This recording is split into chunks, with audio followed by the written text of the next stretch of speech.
जय माता दी, हर हर महादेव। हेलो मेरे प्यारे दोस्तों, आप सभी को श्रावण मास की ढेर सारी बधाइयाँ। भोलेनाथ सबका कल्याण करे, इसी प्रार्थना के साथ मेरी यात्रा शुरू होती है। मिस राजपूताना विथ ट्रैवल में आप सभी का तहे दिल से स्वागत है। हमारे इस चैनल में दिव्य मंदिरों एवं प्रकृति की उन जगहों को स्थान देंगे जो अलौकिक और अद्भुत है। दिन की शुरुआत होती है इस दिए के साथ और घड़ी में बजे हैं 5।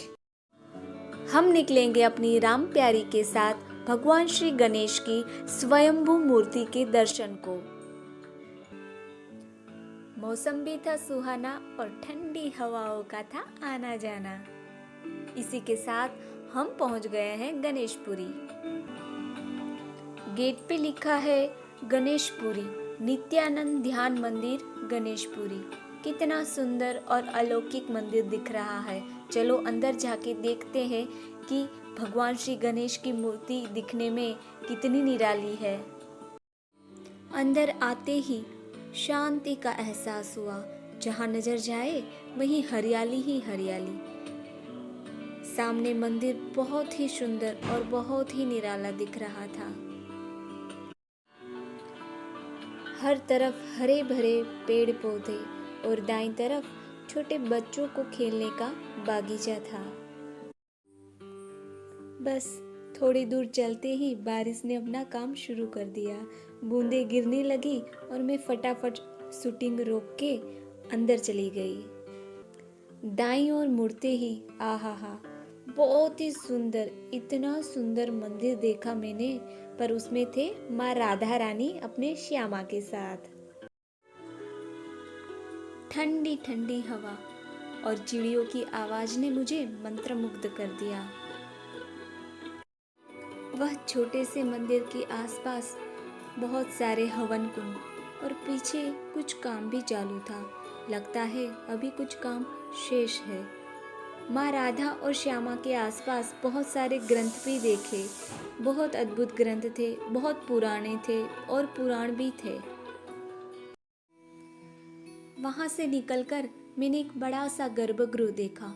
उनमें देखा तो एक अनोखी मुद्रा में श्री नित्यानंद जी की मूर्ति। नित्यानंद जी की मूर्ति बड़ी अलग थी, पर वहाँ की शांति तो अद्भुत थी। मूर्ति का तेज कुछ अनोखा था। वह संत अलग ही प्रतीत हुए, अपने भक्तों से घिरे हुए, कहीं पे आशीर्वाद देते हुए तो कहीं पे अपनी मस्ती में सोते हुए।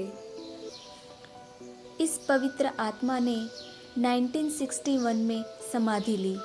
एक के बाद एक उनके शिष्य भी गादी पर बैठे, पर उन्होंने भी अपने गुरु के ज्ञान को बांटते बांटते, गुरु की महिमा गाते गाते समाधि ली।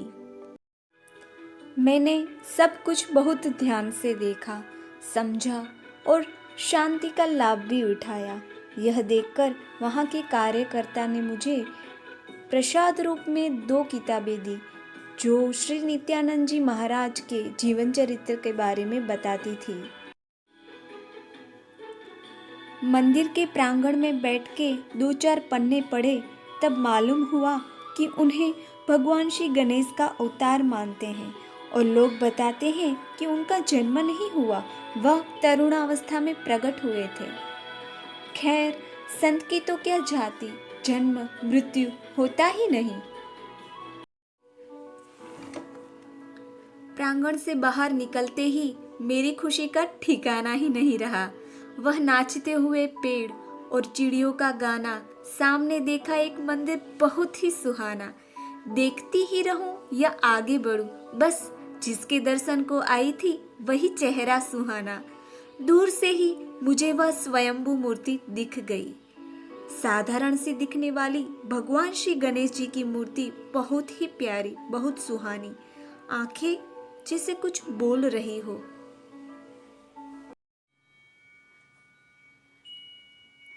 हाँ, देखा पूरा शिव परिवार। भगवान श्री गणेश जी की यह स्वयंभू मूर्ति दर्शन करके पूरे शिव परिवार के भी दर्शन किए। भगवान श्री गणेश जी की यह साधारण दिखने वाली मूर्ति कुछ अलग ही प्रतीत हुई। उनकी आंखें जैसे कुछ बोल रही हो, उनका तेज एक ओरा अलग सा था और वहाँ की शांति क्या ही बताऊं।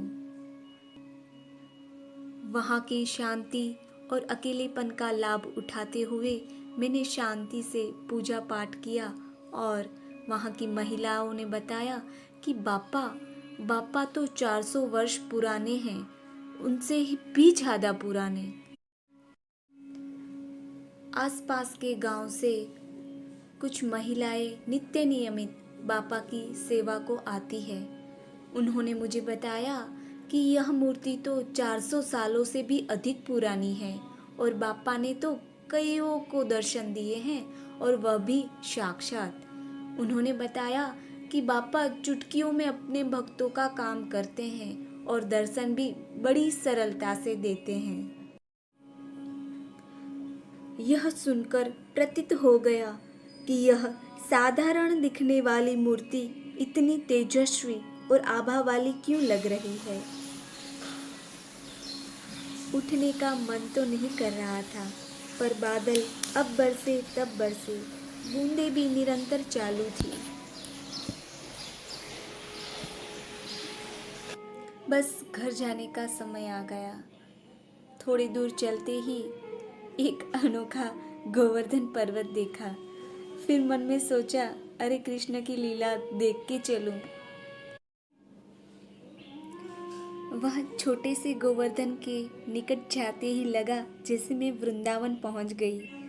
अपने ग्वालों के साथ गोवर्धन पर्वत उठाए हुए वह कान्हा, अरे कान्हा, तूने अपनी लीला यहाँ पे भी दिखा दी। शेषनाग को देखा तो लगा अभी कुछ करेंगे क्या। पास में ही देखो तो निधिवन भी आ गया। सुंदर सुंदर पेड़, माता तुलसी, चीकू, दाड़म और बहुत कुछ। आधे पौधों का नाम भी नहीं पता, पर हाँ इतना पता है कि यह शांति और कहीं नहीं। जैसे माता प्रकृति ने अपनी गोद में मुझे बिठा लिया हो और मंद मंद मुस्कुराते हुए बातें कर रही हो। निरंतर छोटे छोटे जीव जंतु और पक्षियों की आवाज सुनाई दे रही थी। निधिवन के पास में एक सूर्य मंदिर में सूर्य नारायण अपने 7 घोड़ों के साथ विराजमान है। दाईं ओर राम जी का पूरा परिवार, माता सीता, भाई लक्ष्मण और भक्त हनुमान जी, साथ श्री रामचंद्र जी बड़े सुंदर लग रहे थे। श्री रामचंद्र जी के दर्शन के बाद घर को निकली और बारिश शुरू हो गई। जैसे प्रभु ने बोला हो कि अभी मत जा, शेष काम बाकी है। फिर क्या, मंदिर लौटी और अपना कैमरा निकाला और सुंदर सुंदर तस्वीरें लेने लगी।